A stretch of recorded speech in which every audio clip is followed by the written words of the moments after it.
의뢰받은 당일에 검사를 했을 때는 앞에 손가락이 몇 개인지조차도 구분을 못하는 시력이었습니다. 그 작은 구멍들을 연속적으로 뚫으면 그 부분이 이어지면서 잘린 것처럼 보이게 되죠. 환자분들은 며칠간 눈이 빨갛게 충혈되고 수술 후 안구건조증이 더 심하게 발생할 뿐더러 결막이 약한 부분들에서는 결막 하출혈 등의 안구 표면 질환이 생길 수가 있습니다. 안녕하세요.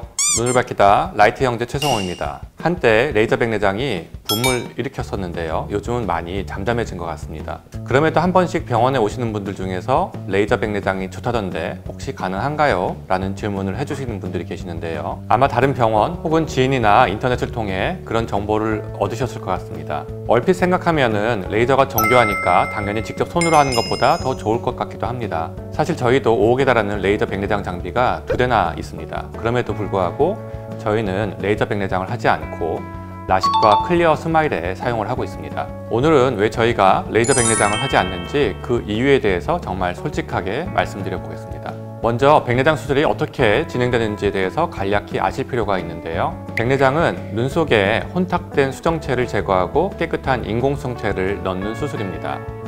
이때 혼탁된 수정체를 제거하기 위해서 수정체를 감싸고 있는 얇은 막을 캔 뚜껑을 따듯이 동그랗게 절개를 과하는 과정이 필요한데요. 이를 수정체낭 원형 절개라고 합니다. 이 절개 과정을 사람 손으로 할지 레이저를 이용할지 또 수정체 제거를 처음부터 초음파 장비만 쓸지 레이저로 1차로 조각을 만들고 초음파를 이용할지의 차이입니다. 간혹 초음파 백내장, 레이저 백내장 이렇게 나누어서 생각하시는 분들이 계시는데요. 레이저 백내장도 초음파 기계로 백내장을 제거를 하게 됩니다. 본론으로 들어가서 백내장을 할 때 중요한 두 가지가 있습니다. 바로 앞에서 말씀드렸던 수정체낭 원형 절개 과정 그리고 초음파 장비 이용 시간인데요. 수정체낭 원형 절개가 잘 되어야지 인공수정체가 자리를 잘 잡을 수 있고 또 초음파를 눈에 가하는 시간을 최소화해야 수술 후 각종 합병증으로부터 안전하기 때문입니다. 레이저 백내장이 좋다고 하는 사람들의 의견은 이렇습니다. 첫 번째로 손으로 수정체낭 절개를 할 때 매끄럽지 못하고 수정체낭이 손상될 수 있는데 레이저를 이용하면 수정체 주머니가 깔끔하게 달리고 오차 없이 정확하게 절개가 되어 안전하다. 두 번째는 레이저로 수정체를 1차적으로 파쇄하기 때문에 안구 내부에 충격을 주는 초음파 에너지 사용을 최소화할 수 있어서 회복 속도가 빠르다라고 얘기를 하는데요. 수정체낭 원형 절개는 동그란 모양으로 매끄럽게 눈의 딱 중심에 위치하게 하는 것이 중요합니다. 그래야 인공수정체가 안정적으로 잘 자리를 잡아서 시력이 잘 나오고 추후에 다른 문제들이 발생하지 않을 수 있기 때문인데요. 가장 이상적인 절개 형태는 환자가 바라보는 빛을 중심으로 둥근 원을 이룬 형태입니다. 제가 수술한 장면인데요. 손으로 예쁘게 됩니다. 이렇게 예쁘고 매끄러운 동그라미를 만드는 과정은 환자분의 각막이나 백내장 상태에 따라서 난이도가 달라지게 되는데요. 여기서 의사의 실력이 첫 번째로 판가름 난다고 해도 과언이 아닙니다. 알맞은 깊이와 크기로 그리고 상황에 따라 힘의 방향과 세기를 조금씩 바꾸는 스킬이 굉장히 중요합니다. 레이저 백내장은 그저 입력된 값 그대로 작동을 하기 때문에 쉽게 말해 능숙한 의사에게 있는 감이 없습니다. 그러다 보니 절개 방향이 오히려 원형 바깥으로 찢겨 나가기도 하는 빈도가 높아서 렌즈가 중심에서 벗어나거나 최악의 경우에는 2차적인 수술로 또는 다른 방법으로 수술을 해야 하는 상황이 발생할 수가 있습니다. 실제로 레이저 백내장 수술 중 수정체 낭이 찢겨서 백내장 조각이 뒤로 넘어가서 저희 안과에 의뢰된 환자의 내원 당시 사진입니다. 눈 속 사진을 보면은 백내장 조각이 퍼진 것을 볼 수가 있는데요. 이분은 우리 안과에 의뢰된 후에 2번의 재수술을 해서 정상 시력을 볼 수 있었습니다. 의뢰받은 당일에 검사를 했을 때는 앞에 손가락이 몇 개인지조차도 구분을 못하는 시력이었습니다. 1차 재수술과 함께 인공수정체를 삽입한 후에 원거리 시력이 0.8 정도, 근거리 시력은 핸드폰에 있는 글씨를 편하게 읽을 정도의 시력으로 회복이 되었고요. 2차 재수술을 통해서 눈 속에 떨어진 백내장 조각을 제거를 하였습니다. 이렇게 조각이 남아있으면 심한 비문증, 염증, 고환압증, 녹내장 발생의 위험이 있기 때문에 당장 환자가 느끼는 불편함이 없다고 하더라도 제거를 해야지 안전합니다. 또 레이저의 절개 원리는 가위나 칼로 자르는 원리가 아니라 작은 구멍을 아주 촘촘히 내는 것입니다. 마치 우표의 절지선처럼 만드는 것이고요.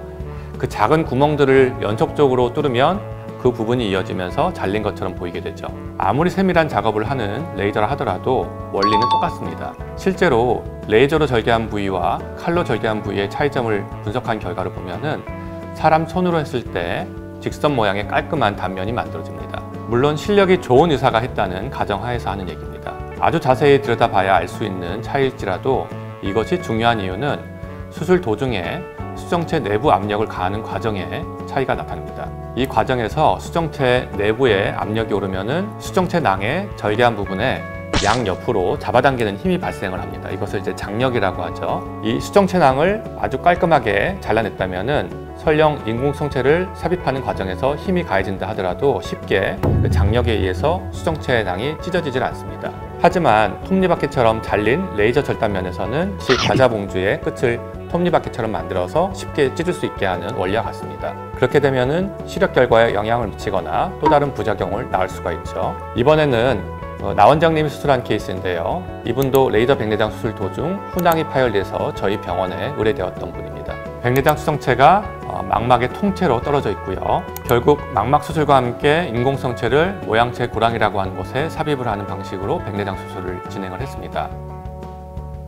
두 번째는 백내장 초음파 장비 이용 시간에 대한 부분입니다. 백내장을 제거할 때 초음파 장비를 오래 사용할수록 각막 내피 손상이나 훈항 파열 등의 문제를 일으킬 수 있기 때문에 최대로 빨리 끝내는 것이 좋은데요. 백내장이 너무 심하게 진행된 경우 자연스럽게 초음파 이용 시간이 늘어나게 됩니다. 그런 경우에는 레이저를 이용해서 1차적으로 파쇄를 해준 후에 초음파 장비를 이용하면 초음파가 가해지는 시간이 단축되고 더 안전하게 수술을 진행할 수 있습니다. 그러나 사실 실력 있는 의사라면 초음파 장비 이용 시간을 최소화해서 백내장을 제거할 수 있는 스킬이 이미 있습니다. 또 백내장이 지나치게 심한 경우에는 워낙 수정체가 딱딱해서 쪼개지지 않기 때문에 수정체를 통째로 꺼내야 되는 수술이 필요할 수가 있는데요. 그때는 사람의 손으로 직접 수술을 진행을 해야지 수술이 마무리가 될 수가 있습니다. 결론은 수술이 능숙한 의사라면 애초에 초음파를 이용하는 시간이 이미 짧기 때문에 굳이 레이저로 백내장을 수술할 이유가 없다는 겁니다. 또 대부분 모르고 계시는 사실이 있는데요. 레이저 백내장을 진행할 때에는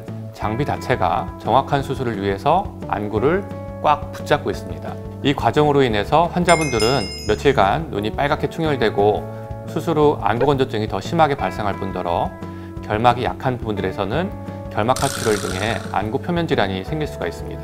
이건 모두 수많은 임상 연구에서 보고된 상태고요. 레이저 백내장을 받으셨던 환자분들은 확실히 건조증을 더 심하게 호소하는 경우가 많습니다. 오늘은 레이저 백내장에 대해서 알아보았는데요. 경험이 부족하고 아직 고난이도의 케이스가 어려운 초보 의사 입장에서는 충분히 도움이 될 수 있겠지만 문제가 생기면은 저희 안과처럼 해결이 가능한 곳으로 재수술을 의뢰해야 되는 단점이 있습니다. 난이도에 영향을 크게 안 받는 전문가 입장에서는 굳이 사용할 이유가 없다는 결론입니다. 지금은 이러한 사실들이 많이 알려져서 레이저 백내장을 하는 안과가 많이 사라지기는 했습니다. 그러나 아직도 이를 광고 수단으로 이용하는 곳들이 종종 있어서 이에 대해서 잘 이해하시고 병원을 선택하셨으면 하는 바람으로 영상을 찍게 되었습니다. 추가적으로 궁금하신 사항이 있으면 댓글이나 루미난 카페에 남겨주시면 성실히 답변해 드리도록 하겠습니다. 오늘 영상 시청해 주셔서 감사합니다.